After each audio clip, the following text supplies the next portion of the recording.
সাবেক আইজিপি বেনজির আহমেদ দুবাইয়ে গ্রেপ্তার, দ্রুত দেশে ফিরিয়ে আনা হবে সংসদে স্বরাষ্ট্রমন্ত্রী। গ্রেপ্তারের তারিখ হতে 30 দিনের মধ্যে কূটনৈতিক চ্যানেলের মাধ্যমে আনুষ্ঠানিক এক্সট্রাডিশন রিকোয়েস্ট প্রেরণ করতে হবে। সরকারের সাথে সমন্বয় করে কাজ করবে দুদক। ইন্টারপোল গ্রেপ্তার করেছে, বাংলাদেশ সরকার ব্যবস্থা উদ্যোগ নেবেন, তার প্রেক্ষিতে দুদক তার পাবে। বন্দি বিনিময় চুক্তির আওতায় সম্ভব, জানালেন আইনজীবী। পররাষ্ট্র মন্ত্রণালয় যদি উদ্যোগ নেয়, সফল পরিসমাপ্তি আমাদের দেশে ফেরত আনার মধ্য দিয়ে সম্পন্ন করা খুবই সম্ভব। রাবিসা হত্যা মামলায় মৃত্যুদণ্ডপ্রাপ্ত 2 আসামির জেল আপিল গ্রহণ হাইকোর্টের। অগ্রাধিকার ভিত্তিতে শুনানি চায় রাষ্ট্রপক্ষ। জেল আপিল মঞ্জুরের আদেশটি তারা সেকশনে পাঠিয়ে দেবেন এবং আমরা প্রত্যাশা করি সেটা যাওয়ার পরেই রাবিসা হত্যা মামলার মৃত্যুদণ্ড রেফারেন্স শুনানির জন্য প্রস্তুতির কাজটা অনেক দূর এগিয়ে যাবে, পেপার বুক তৈরি হয়ে যাবে। চুয়াডাঙ্গা ও কুড়িগ্রাম সীমান্তে 20 জনকে পুশিংয়ের চেষ্টা বিএসএফের। বিজিবির বাধা, কুষ্টিয়ার শূন্য রেখায় 12 জনের অবস্থান। লাইসেন্স বাতিলে বিপাকে 8 দিনে ভর্তি রোগীরা। নারায়ণগঞ্জ হাসপাতালের পরিবেশ নিয়ে সিভিল সার্জনকে ভৎসনা স্বাস্থ্যমন্ত্রীর। সিভিল সার্জন সাহেব, আপনাকে 25 দিন পর্যন্ত টাইম দিয়ে গেলাম, আপনার কিচেন থেকে সকল জিনিস বের করতে হবে। আজকের মধ্যে শান্তি চুক্তি সম্পন্ন করতে অনড় ট্রাম্প, আরও সময় চায় তেহরান। লেবানন প্রশ্নে অচল অবস্থার শঙ্কা। স্বাগত নিউজ 24 সংবাদে। পুরো সংবাদে আপনাদের সঙ্গে আছি আমরা দুজন, আমি তাসনিম অর্থী এবং আমি ফয়সাল মাহমুদ। দর্শক দেখছিলেন বিএবি কেবলস সংবাদ শিরোনাম। দুর্নীতি এবং অর্থ পাচার সহ বিভিন্ন মামলায় অভিযুক্ত পুলিশের সাবেক আইজিপি বেনজির আহমেদকে শুক্রবার সংযুক্ত আরব আমিরাতের দুবাই থেকে গ্রেফতার করেছে দেশটির পুলিশ। ইন্টারপোলের সহযোগিতায় তাকে গ্রেপ্তার করা হয়েছে বলে রবিবার সংসদে জানান স্বরাষ্ট্রমন্ত্রী। দুদক জানায়, পাসপোর্ট জালিয়াতি, 74 কোটি টাকার অবৈধ সম্পদ, ব্যাংকের ঋণ জালিয়াতি সহ মোট 6 মামলার আসামি বেনজির আহমেদ। বাংলাদেশের এক আলোচিত চরিত্রের নাম বেনজির আহমেদ। র্যাব আর পুলিশ প্রধান থাকাকালীন যার দমন-পীড়নের ভয়ে ততস্থ থাকতেন বিরোধী মতের রাজনীতিকরা। বিভিন্ন সময় দখল, দুর্নীতি সহ নানা অভিযোগ থাকলেও আওয়ামী লীগের আমলেও হালে পানি পায়নি তেমন একটা, বরং ক্ষমতার দাপটে সবকিছুকে তুচ্ছজ্ঞান করতেন তিনি। তার ব্যাপক অনিয়ম দুর্নীতির খবর প্রকাশ করেছিল নিউজ 24। পরে 24-এর 5 আগস্ট ছাত্র জনতার অভ্যুত্থানের আগেই বিদেশ পালিয়ে যায় বেনজির। দীর্ঘদিন কোনো হদিস না মিললেও রোববার সংসদে স্বরাষ্ট্রমন্ত্রী জানান, দুবাইয়ে তার গ্রেপ্তারের খবর। গত 12 জুন 2026 তারিখে সংযুক্ত আরব আমিরাতের স্বরাষ্ট্র মন্ত্রণালয়ের directorate general of federal criminal police, national central bureau NCB, Abu Dhabi হতে প্রেরিত একটি ইমেইলের মাধ্যমে বাংলাদেশ সরকারকে জানানো হয়েছে যে দুর্নীতি মামলায় অভিযুক্ত বেনজির আহমেদকে সংযুক্ত আরব আমিরাত পুলিশ কর্তৃক গ্রেফতার করা হয়েছে। স্বরাষ্ট্রমন্ত্রী জানান, বিদেশের মাটিতে বেনজিরকে আটকের ঘটনা বাংলাদেশ পুলিশের অনেক বড় সাফল্য। গ্রেফতারের তারিখ হতে 30 দিনের মধ্যে কূটনৈতিক চ্যানেলের মাধ্যমে আনুষ্ঠানিক এক্সট্রাডিশন রিকোয়েস্ট প্রেরণ করতে হবে। অপরাধী যত শক্তিশালী হোক না কেন, আইনের ঊর্ধ্বে কেউ নয়। এটি দেশে আইনের শাসন প্রতিষ্ঠা এবং বাংলাদেশের ইতিহাসে মাইল ফলক হয়ে থাকবে। এর পরপরই দুর্নীতিগ্রস্ত সাবেক আইজিপির গ্রেপ্তারের বিষয়টি আনুষ্ঠানিকভাবে জানায় দুদক। পাসপোর্ট জালিয়াতি, 74 কোটি টাকার অবৈধ সম্পদ, ব্যাংকের ঋণ জালিয়াতির মোট 6 মামলার আসামি বেনজির। সাবেক আইজিপি বেনজির আহমেদ বিভিন্ন সময়ে জালিয়াতি করে একাধিক পাসপোর্ট তিনি গ্রহণ করেছেন। ইন্টারপোলের 2টা মামলার বিষয়ে চিঠি পাঠিয়েছিলেন আমাদের তদন্ত কর্মকর্তা। পাসপোর্ট জালিয়াতির মামলা, আর একটি মামলা ছিল জ্ঞাত আয় বহির্ভূত সম্পদ অর্জনের মামলা। র্যাব পুলিশকে ব্যবহার করে গুম, খুন সহ মানবতা বিরোধী অপরাধের অভিযোগও রয়েছে তার বিরুদ্ধে। বদরুল আলম শাওন, নিউজ 24, ঢাকা। সাবেক পুলিশ মহাপরিদর্শক বেনজির আহমেদকে গ্রেপ্তারের পর কতটা সহজ হবে তাকে ফিরিয়ে আনা? সহসাই কি সম্ভব হবে তাকে বিচারের মুখোমুখি করা, নাকি আছে আইনি জটিলতা? আইনজীবীরা বলছেন, 2024 সালে সংযুক্ত আরব আমিরাতের সঙ্গে বন্দি বিনিময় চুক্তি করেছে বাংলাদেশ। তবে দেশে ফিরিয়ে দ্রুত বিচার নির্ভর করছে 2 দেশের সরকারের আন্তরিকতার উপর। ক্ষমতার অপব্যবহার এবং দুর্নীতির মাধ্যমে বিপুল সম্পদের পাহাড় গড়ে তোলা সহ নানা অভিযোগ রয়েছে বেনজিরের বিরুদ্ধে। বিস্তারিত মাসুদ আল আবনির রিপোর্টে। ক্ষমতার অপব্যবহার, বেপরোয়া কর্মকাণ্ড আর আলাদিনের চেরাগের মতো বিপুল অবৈধ সম্পদ অর্জন করে নানা আলোচনা আর সমালোচনার ঝড় তোলা সাবেক পুলিশ মহাপরিদর্শক বেনজির আহমেদের দেশত্যাগের পর থেকেই প্রশ্ন ছিল কোথায় তিনি। অবশেষে অবসান হলো সব জল্পনা কল্পনার। সংযুক্ত আরব আমিরাতের দুবাইয়ে গ্রেফতার সাবেক এই প্রভাবশালী পুলিশ প্রধান। দেশে গড়েছেন সম্পদের পাহাড়, বিদেশেও রয়েছে একাধিক ব্যবসা ও বাড়ি।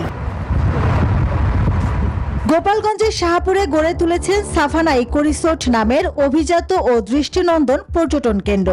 এক রাত থাকতে গুনতে হয় 15,000 টাকা।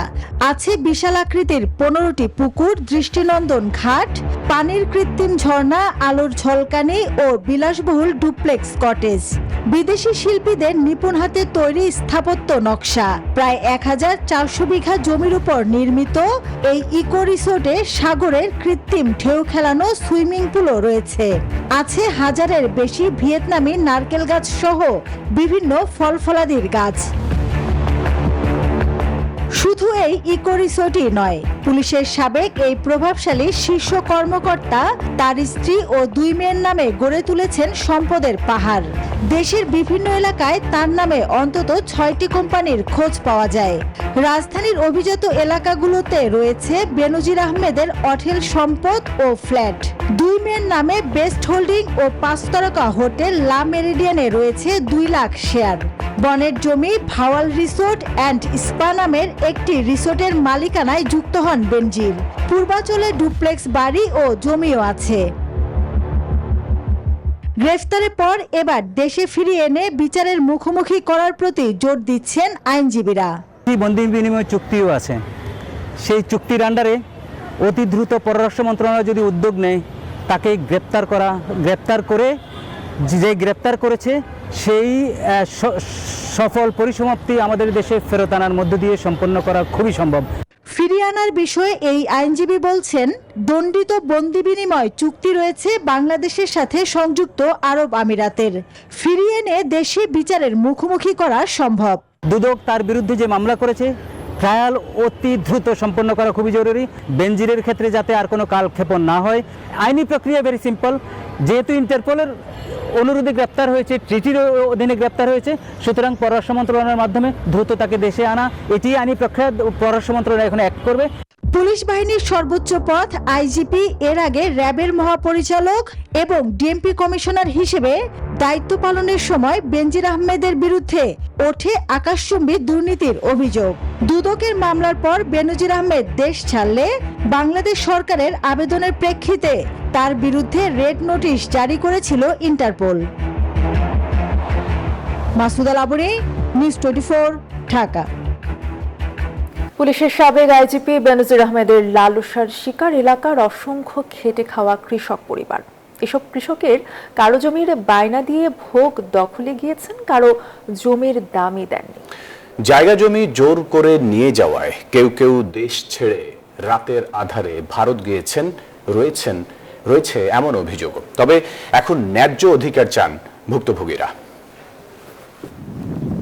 পুলিশের সাবেক মহাপরিদর্শক বেনজির আহমেদ মাত্র কয়েক বছরই গ্রাস করেছেন 1500 থেকে 1600 বিঘা সম্পত্তি, যার বেশিরভাগই সংখ্যালঘু পরিবারের, যা জোর করে নেওয়া হয়। গোপালগঞ্জের শাহপুর ইউনিয়নের সাফানা ইকো রিসোর্ট নামে এক অভিজাত ও দৃষ্টিনন্দন পর্যটন কেন্দ্র। একক পরিবারের জন্য বানানো এসব কটেজের পেছনে ব্যয় হয়েছে অর্ধ কোটি টাকারও বেশি। যাতায়াতের জন্য সরকারি খরচে বানানো হয়েছে পাকা সড়ক। ভয়ভীতি দেখিয়ে এসব জমি লিখে নেওয়া হলেও ভয়ে কেউ মুখ খুলতে পারেনি। জোর করে জমি লিখে নেয়া, বায়নার টাকা দিয়ে জমি দখলে নেয়া, ভয় দেখিয়ে দেশ থেকে বাধ্য করে সব হাতিয়ে নেওয়া হয়েছিল। রয়েছে নির্যাতনের অভিযোগও। আমার জায়গায় তারা বালু ভরাট করিয়া জোর করিয়া এটি স্থাপন করছে।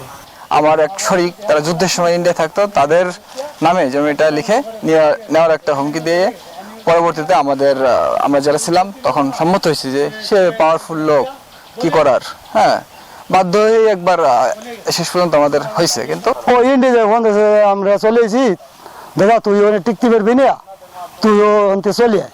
তবে এখন চোখ খুলেছে মানুষের, তারা চান ন্যায্য অধিকার। দ্রুত বেনজিরকে বিচারের আওতায় এনে অসহায় ও সংখ্যালঘুদের জমি ফিরিয়ে দেয়া হবে, এমনটাই প্রত্যাশা সকলের। Desk report, news 24। ইসলামী ছাত্র শিবিরের নিখোঁজ নেতা মোহাম্মদ জিসান মিয়াকে নিয়ে স্বরাষ্ট্রমন্ত্রীর দেয়া বক্তব্যকে কেন্দ্র করে সংসদে ব্যাপক হট্টগোল হয়েছে। রোববার ত্রয়োদশ জাতীয় সংসদের দ্বিতীয় অধিবেশনে 300 বিধিতে স্বরাষ্ট্রমন্ত্রীর দেওয়া একটি বক্তব্যকে কেন্দ্র করে এই পরিস্থিতির সৃষ্টি হয়। স্বরাষ্ট্রমন্ত্রীর বক্তব্যের পর পয়েন্ট অফ অর্ডারে ফ্লোর নিয়ে কথা বলেন বিরোধী দলীয় উপনেতা সৈয়দ মোহাম্মদ আবদুল্লাহ তাহের। স্বরাষ্ট্রমন্ত্রী 300 বিধিতে বক্তব্য দেওয়ার পর জিসান ইস্যুতে কথা বলার বৈধতা নিয়ে প্রশ্ন তোলেন তিনি। এ নিয়ে বেশ কিছুক্ষণ উত্তপ্ত থাকে অধিবেশন কক্ষ। এমনকি স্বরাষ্ট্রমন্ত্রীর বক্তব্য প্রত্যাহারের দাবি জানান বিরোধী দলীয় উপনেতা।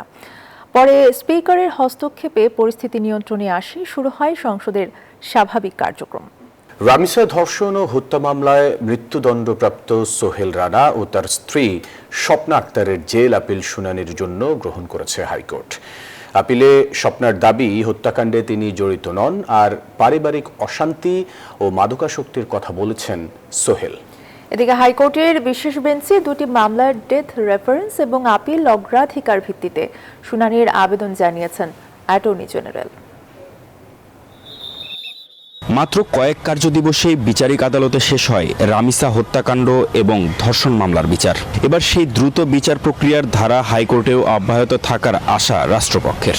মৃত্যুদণ্ডপ্রাপ্ত আসামি সোহেল রানা ও তার স্ত্রী স্বপ্না আক্তারের জেল আপিল শুনানির জন্য গ্রহণ করেছেন হাইকোর্ট। স্বপ্না আপিলে দাবি করেছেন হত্যাকাণ্ডে তিনি জড়িত নন, আর সোহেল রানা পারিবারিক অশান্তি, অভাব ও মাদকাসক্তির কথা উল্লেখ করেছেন। যে কারণ হিসেবে উল্লেখ করেছেন তার মাধ্যমে তিনি এই ঘটনা স্বীকার করেছেন ঘটনার, এবং সেক্ষেত্রে তিনি কয়েকটি এক্সটেনিয়াস ফ্যাক্টরকে উল্লেখ করেছেন। তার মধ্যে হচ্ছে তার পারিবারিক অশান্তি, তার মধ্যে উল্লেখ করেছেন তার মাদকাসক্তি, নেশাগ্রস্ততা। এগুলো আপিল করার ক্ষেত্রে অনেক সময় অনেকে পিলি নেয়। এগুলো চূড়ান্ত বিবেচনা হবে যে নিম্ন আদালত যে রায় দিয়েছেন যথোপযুক্ত সাক্ষী প্রমাণের ভিত্তিতে সেই রায়টি দিয়েছেন কিনা। নারী ও শিশু নির্যাতনের মামলাগুলো শুনানির জন্য হাইকোর্টে গঠিত হয়েছে বিশেষ বেঞ্চ। এই বেঞ্চে আসিয়া ও রামিসা হত্যা মামলার ডেথ রেফারেন্স এবং আপিল অগ্রাধিকার ভিত্তিতে শুনানির আবেদন জানান অ্যাটর্নি জেনারেল। আসিয়ার মামলাটি অগ্রাধিকার ভিত্তিতে শুনানি অনুরোধ করেছিলাম, আবেদন জানিয়েছিলাম। জেল আপিল মঞ্জুরি আদেশটি তারা সেকশনে পাঠিয়ে দেবেন, এবং আমরা প্রত্যাশা করি সেটা যাওয়ার পরেই রামিসা হত্যা মামলার মৃত্যুদণ্ড রেফারেন্স শুনানির জন্য প্রস্তুতির কাজটা অনেক দূর এগিয়ে যাবে, পেপার বুক তৈরি হয়ে যাবে। হাইকোর্টের বিশেষ বেঞ্চে রবিবার 20টি মামলার 48 জন ফাঁসির আসামি ডেথ রেফারেন্স শুনানির জন্য কার্যতালিকায় ছিল। মাহমুদ হাসান, নিউজ 24, ঢাকা। জুলাই গণঅভ্যুত্থানের প্রথম শহীদ আবু সাইদ হত্যার ঘটনায় মানবতা বিরোধী অপরাধের মামলায় রংপুর বেগম রোকেয়া বিশ্ববিদ্যালয়ের সাবেক ভিসি হাসিবুর রশিদ সহ 30 আসামির সাজার 809 পৃষ্ঠার পূর্ণাঙ্গ রায় প্রকাশিত হয়েছে। পূর্ণাঙ্গ রায়ে সাক্ষ্য প্রমাণের মূল্যায়ন এবং বিচার প্রক্রিয়ার ন্যায়সঙ্গতা নিয়ে বিস্তৃত আলোচনা করা হয়েছে। রায়ের পর্যবেক্ষণের ট্রাইব্যুনাল জানান, জুলাই আগস্টে সংঘটিত মানবতা বিরোধী অপরাধের প্রথম ধাপ ছিল আবু সাইদের হত্যাকাণ্ড। এই বিচার প্রক্রিয়া আন্তর্জাতিক মানদণ্ড অনুসরণ করে স্বচ্ছ, নিরপেক্ষ এবং ন্যায়সঙ্গতভাবে পরিচালিত হয়েছে এবং রায়ের মাধ্যমে ন্যায় বিচার প্রতিষ্ঠা হবে বলেও আশা প্রকাশ করেন ট্রাইব্যুনাল। আন্তর্জাতিক অপরাধ ট্রাইব্যুনালের রায়ের 7 মাস পার হলেও চূড়ান্ত নিষ্পত্তি হয়নি জুলাই হত্যাযজ্ঞের মামলায় শেখ হাসিনা সহ 3 জনের সাজার আপিল। একই পরিস্থিতি আরও কয়েকটি মামলার। যদিও ট্রাইব্যুনাল আইনে আপিলের জন্য 30 দিন এবং আপিলের পর তা 60 দিনের মধ্যে নিষ্পত্তির কথা বলা হয়েছে। চিফ প্রসিকিউটর বলেন, আপিল শুনানির জন্য এখনও প্রস্তুতি সম্পন্ন হয়নি প্রসিকিউশনের। মাহমুদ হাসানের রিপোর্ট। গত বছরের 17 নভেম্বর রায় হয় জুলাই হত্যাযজ্ঞের ঘটনায় শেখ হাসিনার বিরুদ্ধে মামলার। রায়ে শেখ হাসিনা ও কামালকে এক অভিযোগে মৃত্যুদণ্ড দেন আন্তর্জাতিক অপরাধ ট্রাইব্যুনাল 1 এবং অন্য অভিযোগে আমৃত্যু কারাদণ্ড প্রদান করেন। একই মামলায় পুলিশের সাবেক আইজিপি চৌধুরী আব্দুল্লাহ আল মামুন রাজসাক্ষী হিসেবে তথ্য প্রমাণ দিয়ে সহযোগিতা করায় তাকে 5 বছরের লঘুদণ্ড দেয়া হয়। গত 15 ডিসেম্বর রাষ্ট্রপক্ষ আপিল বিভাগের সংশ্লিষ্ট শাখায় আপিল আবেদন দাখিল করে। আমৃত্যু কারাদণ্ডের রায়ের বিরুদ্ধে আপিল বিভাগে সর্বোচ্চ শাস্তির আবেদন জানানো হয়। সেই আপিলের চূড়ান্ত নিষ্পত্তি এখনো হয়নি। প্রসিকিউশন বলছে প্রস্তুতি সম্পন্ন না হওয়ায় আপিল শুনানি থমকে আছে। একই পরিস্থিতি জুলাই অভ্যুত্থানে চানখারপুলে হত্যাযজ্ঞ ও আশুলিয়ায় হত্যা ও মরদেহ পোড়ানো মামলায়ও।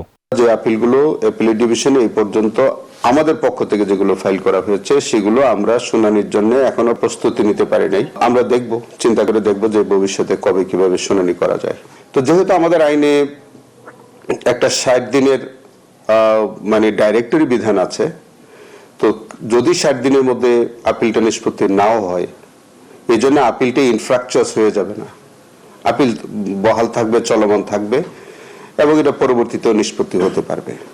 এদিকে আবু সাঈদ হত্যা মামলার পূর্ণাঙ্গ রায় পর্যবেক্ষণের পর আপিলের বিষয়ে সিদ্ধান্ত নেওয়া হবে বলে জানান চিফ প্রসিকিউটর। জাজমেন্টটা আমরা পুঙ্খানুপুঙ্খ পর্যালোচনা করে দেখব যে কারো বিরুদ্ধে সাজা বৃদ্ধি করবার জন্য আপিল করার প্রয়োজন আছে কিনা। যদি দেখা যায় যে ন্যায়সঙ্গত কারণ আছে আপিল মানে এনহ্যান্সমেন্টের আপিল করার, সেক্ষেত্রে করব, আর যদি প্রয়োজন না থাকে করব না। জুলাই হত্যাযজ্ঞের মামলায় আওয়ামী লীগ নেতা মাহবুবুল আলম হানিফ, জাসদ সভাপতি হাসানুল হক ইনুর মামলার রায়ের জন্য অপেক্ষমান রয়েছে, যেগুলোর রায় এ মাসের মধ্যেই হতে পারে। মাহমুদ হাসান, নিউজ 24, ঢাকা। লাইসেন্স বাতিলের পর অনিশ্চয়তা পড়েছে 8 দিন হাসপাতালের চিকিৎসা সেবা। ভর্তি থাকা শিশু ও রোগীদের নিরাপদ স্থানান্তর এবং চিকিৎসা অব্যাহত রাখা নিয়ে উদ্বিগ্ন স্বজনরা। এখনও ভর্তি আছেন শতাধিক রোগী। এদিকে সরকারের সিদ্ধান্ত পুনর্বিবেচনার আবেদন জানাতে প্রস্তুতি নিচ্ছে হাসপাতাল কর্তৃপক্ষ। 4 দিন বয়সী রামিসা 8 দিন হাসপাতালে তার জন্ম। যেদিন সে পৃথিবীর আলোয় আসে সেদিনই বাতিল হয় 8 দিনের লাইসেন্স। ফলে বিপাকে পড়ে নবজাতক রামিসার পরিবার। চিকিৎসা দিচ্ছে কিন্তু মনে করেন এই যে গ্যাঞ্জামের কারণে ঠিক কথা আমরা রোগীর মন শান্তি না মনে করেন। আমরা জানি যে আমার এই ছোট যে 4 বছর আগে কিন্তু 2022 সালে আমার মেয়ের আমি এই জায়গাতে চিকিৎসা করে নিয়েছি, ওই সুবাদে ভালো পাইছে দেখে আমি আবার এই জায়গায় আছি। রামিসার পরিবারের মতো বিপাকে পড়েন হাসপাতালে ভর্তি থাকা আরও অনেক রোগী ও তাদের স্বজনরা। শনিবার পর্যন্ত ভর্তি ছিল 234 জন রোগী। রবিবার সকালেও একাধিক শিশু রোগীকে নিয়ে অভিভাবকদের হাসপাতাল ছাড়তে দেখা যায়। অনেক শিশু ভর্তি আছেন এনআইসিইউতে, সিট পাচ্ছেন না অন্য হাসপাতালেও। অভিভাবকরা বলছেন সংকটাপন্ন অবস্থায় তাদেরকে সরিয়ে নেওয়াও ঝুঁকিপূর্ণ। মিরপুরে ফোন দিচ্ছি, এখানেও সিট নাই। তারপরেও ইসলাম ব্যাংকে একটাকে ফোন দেওয়া হয়েছে, এখন ওনারা বলছে জানাবে, কোনো সিট পাওয়া যাচ্ছে না। মানে যেমন হামিদুর কথা বলে সিট নাই। আমাদের বলছিল 6টা হাসপাতাল করা, সরকার সিদ্ধান্ত দিয়েছে 6টা হাসপাতাল, কিন্তু এখন আমরা 3টা-4টার সাথে যোগাযোগ করছি, ওখানে কোনো এনআইসিইউ নাই। সুতরাং এনআইসিইউ না থাকলে আমরা কোথায় নিব? ঈদের আগের দিন 27 মে 8 দিন হাসপাতালের 6 নবজাতকের মৃত্যু হয়। তদন্তে উঠে আসে হাসপাতালের অবহেলার কথা। এরপর 11 জুন স্বাস্থ্য অধিদপ্তর হাসপাতালটির লাইসেন্স বাতিলের ঘোষণা দেয়। হাসপাতাল ছাড়তে শুরু করেন রোগী ও তাদের স্বজনরা। ভর্তি হচ্ছেন না নতুন কোনো রোগীও। আমরা আসছি বুধবার দিন রাত 10টার দিকে, আমাদের সিজার হয়েছে 12:50-এ। বলছে যে আপনারা এমনি তো বাবু সুস্থ আছে, আপনারা যাইতে পারেন। এর জন্য আমরা আর কি চলে যাচ্ছি। এখানে এসে আমার একটু কর্মসংস্থান হয়েছে, আর যদি এখানে পরিস্থিতি সৃষ্টি হয় আমি আমার পরিবারকে কিভাবে সামলাবো? এর দায় কি সরকার নেবে? স্বাস্থ্য অধিদপ্তর জানিয়েছে 30 দিনের মধ্যে আপিল করতে পারবে 8 দিন হাসপাতাল। সরকারের সিদ্ধান্ত পুনর্বিবেচনার জন্য আপিল করবে বলে জানিয়েছে হাসপাতাল কর্তৃপক্ষ। রাশেদ রায়হান, নিউজ 24, ঢাকা। সারা দেশের 20টি বিশেষায়িত হাসপাতালের জন্য থাকবে অত্যাধুনিক 5টি অ্যাম্বুলেন্স এবং 4টি হেলিকপ্টার। ভার্চুয়ালি 10টি জেলায় আইসিইউ ইউনিট উদ্বোধনের সময় এসব কথা জানান স্বাস্থ্যমন্ত্রী। এ সময় নারায়ণগঞ্জের সরকারি ভিক্টোরিয়া হাসপাতালের পরিবেশ দেখে ক্ষোভ ছাড়েন মন্ত্রী। ঠিক করতে জেলা সিভিল সার্জনকে দেন 3 দিনের সময়। ফুয়াদ হাসানের ক্যামেরায় শরীফ সুমনের তথ্য ও ছবিতে ডেস্ক রিপোর্ট।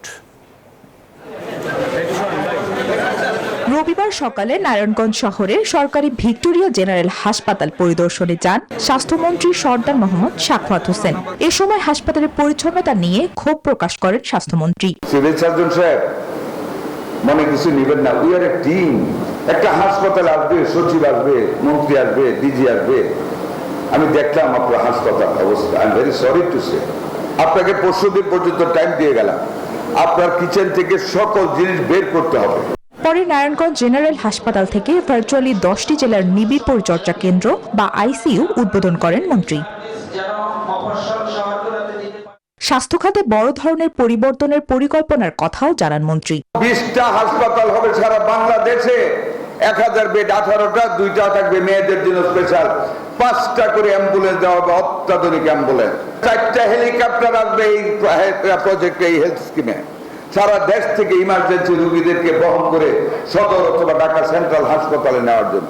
এ সময় উপস্থিত অন্যান্য বক্তারা জেলা হাসপাতালের অব্যবস্থাপনার কথা তুলে ধরে প্রতিকার দাবি করেন। সকলকে সেই পরিবর্তনের দায়িত্ব দেওয়া হয়েছে। এ সময় স্বাস্থ্য খাতকে অগ্রাধিকার দেওয়ার কথা জানান মন্ত্রী। Text report, news 24। প্রত্যন্ত অঞ্চলে শিক্ষার সমান সুযোগ নিশ্চিত করা হবে, এমনটি জানিয়েছেন প্রধানমন্ত্রী তারেক রহমানের সহধর্মিণী ডাক্তার জুবায়দা রহমান। আর আইনি জটিলতায় শিক্ষক নিয়োগ প্রক্রিয়া আটকে আছে বলে জানান শিক্ষামন্ত্রী। রাজধানীর বিএফ শাহীন কলেজে ঢাকা জেলা প্রশাসন আয়োজিত এক অনুষ্ঠানে এসব কথা বলেন তারা। মাধ্যমিক ও উচ্চ শিক্ষা অধিদপ্তরের এডুকেশনাল এক্সিলেন্স সাপোর্ট স্কিমের অধীনে দেশব্যাপী চলছে startup science project and innovation idea showcasing program. Dhaka জেলা পর্যায়ের প্রতিযোগিতার সমাপনী পুরস্কার বিতরণ অনুষ্ঠান হয় রবিবার। দেশের 64 জেলায় একযোগে অনুষ্ঠিত হয় এই প্রোগ্রাম। অনুষ্ঠানে ডাক্তার জুবাইদা রহমান বলেন, অনগ্রসর এলাকায় শিক্ষার সুযোগ তৈরি করতে হবে, মূল্যায়ন করতে হবে মেধাবীদের। শিক্ষার সুযোগকে অনগ্রসর এলাকার জনসাধারণের দ্বার প্রান্তে নিয়ে গেলে প্রতিভা অন্বেষণ ও উপযুক্ত সুযোগ করে দেওয়ার মাধ্যমে সুপ্ত প্রতিভা বিকাশের পথ করা যাবে ইনশাআল্লাহ। পূর্বের শিক্ষা ব্যবস্থা পরিবর্তন করে সৃজনশীল ও বাস্তবমুখী শিক্ষা ব্যবস্থার কথা বলেন শিক্ষামন্ত্রী। জানান, জুলাইয়ের মধ্যে দেশে 4.5 লাখ শিক্ষার্থী বিনামূল্যে স্কুল ড্রেস পাবে। আমরা শিক্ষা মন্ত্রণালয় আগামী দিনে এই GPA+ পাওয়ার সেই সোনার হরিণের পিছনে আর ছুটব না। আমরা সৃজনশীল লেখাপড়া আনবো, আমরা বাস্তবমুখী শিক্ষা ব্যবস্থা করব। তরুণ প্রজন্মকে নিয়ে বিভিন্ন পরিকল্পনার কথা তুলে ধরেন প্রধানমন্ত্রীর শিক্ষা উপদেষ্টা মাহাদি আমিন। আগামীর বাংলাদেশ বিনির্মাণ করবে তারাই। সেখানে আমাদের শিক্ষার্থীরা স্কাউটের সাথে ইনভলভ থাকবে, কেউ গার্লস গাইড করবে, কেউ BNCC করবে। অনুষ্ঠান শেষে সেরা 3টি দলকে পুরস্কার প্রদান করা হয়। সাংস্কৃতিক অনুষ্ঠানের মাধ্যমে শেষ হয় এই আয়োজন। রাশিদুল ইসলাম, নিউজ 24, ঢাকা। প্রধানমন্ত্রী তারেক রহমানের সভাপতিত্বে বিআরটি এর প্রকল্প নিয়ে সভা অনুষ্ঠিত হয়েছে। রবিবার সচিবালয়ে মন্ত্রিপরিষদ বিভাগে প্রধানমন্ত্রীর কার্যালয়ে এই সভা অনুষ্ঠিত হয়।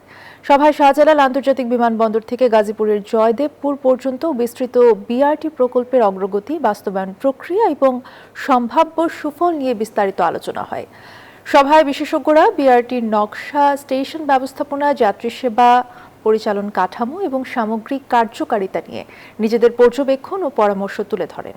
সময় ঘনিয়ে এলেও আজকের মধ্যে ইরানের সঙ্গে চুক্তি সই হবে এমন অবস্থানে অনড় মার্কিন প্রেসিডেন্ট ডোনাল্ড ট্রাম্প। হরমুজ প্রণালী সবার জন্য উন্মুক্ত করা হবে বলে দাবিও করেন তিনি। তবে সম্ভাব্য সমঝোতায় সম্মতি দিলেও চুক্তি নিয়ে তাড়াহুড়ো করতে নারাজ তেহরান। এদিকে ইরানের সতর্কবার্তার পরও বৈরুতে থামেনি ইসরায়েলি বাহিনীর হামলা। রবিবারও 2 জনের প্রাণ গেছে। ফলে লেবানন প্রশ্নে বাড়ছে অচলাবস্থার শঙ্কা। কূটনৈতিক সমঝোতায় পৌঁছাতে বারবার মতবিরোধে জড়াচ্ছে ওয়াশিংটন, তেল আবিব। তবে রবিবারে পরমাণু ইস্যুতে তেহরানের সঙ্গে চুক্তি সই করে হরমুজ প্রণালী খুলে দেওয়া হবে বলে দাবি করেছেন মার্কিন প্রেসিডেন্ট ডোনাল্ড ট্রাম্প। জানান, তেহরানের সমৃদ্ধ ইউরেনিয়ামও ধ্বংস করা হবে।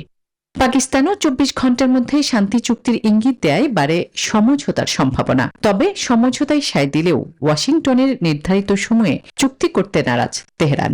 দেশটির পররাষ্ট্রমন্ত্রী আব্বাস আরাকচি জানিয়েছেন, কয়েকদিনের মধ্যে চুক্তি হতে পারে। সতর্ক করেছেন, প্রাথমিক যুদ্ধবিরতির 60 দিন পরেই পরমাণু সহ অমীমাংসিত ইস্যুতে আলোচনায় বসবেন তারা। ইরান দক্ষিণ লেবাননে ইসরায়েলি আগ্রাসন বন্ধের তাগিদ দিলেও থেমে নেই হামলা। ফের ঘটেছে প্রাণহানির ঘটনা। উল্টো দক্ষিণের নাবাতিয়াতে অভিযান চালিয়ে হত্যাযজ্ঞে মেতেছে ইসরায়েলি সেনারা। ফলে লেবানন প্রশ্নে দেখা দিতে পারে অচল অবস্থার শঙ্কা। বিশ্লেষকরা বলছেন, বৈরুতে তেল আবিবের হামলা তেহরান ওয়াশিংটনের মধ্যে সম্ভাব্য যুদ্ধবিরতি চুক্তিকে ভেস্তে দিতে পারে। কারণ তেহরান স্পষ্ট করেছে, লেবাননে ইসরায়েলি হামলা ও সংঘাত বন্ধ না হলে যুক্তরাষ্ট্রের সঙ্গে কোনো চুক্তিতে যাবে না তারা। আসমাতুলি, নিউজ 24। ইরানের সাবেক সর্বোচ্চ নেতা আয়াতুল্লাহ আলী খামেনির জানাজা ও দাফনের সময় ঘোষণা করেছে দেশটির রাষ্ট্রীয় গণমাধ্যম। তেহরান জানিয়েছে, সাবেক সর্বোচ্চ ধর্মীয় নেতা খামেনির রাষ্ট্রীয় জানাজা 4 জুলাই রাজধানী তেহরানে অনুষ্ঠিত হবে। আর 9 জুলাই উত্তর পূর্বাঞ্চলীয় শহর মাশহাদে তাকে দাফন করা হবে। 2026 সালের ফেব্রুয়ারিতে ইসরায়েল ও যুক্তরাষ্ট্রের হামলায় নিহত হন খামেনি। তার মৃত্যুর মধ্য দিয়ে ইরানের শীর্ষ নেতৃত্বে 3 দশকেরও বেশি সময়ের একটি অধ্যায়ের অবসান ঘটে। এই ছিল নিউজ 24 সংবাদে। এতক্ষণ সাথে থাকার জন্য ধন্যবাদ সবাইকে।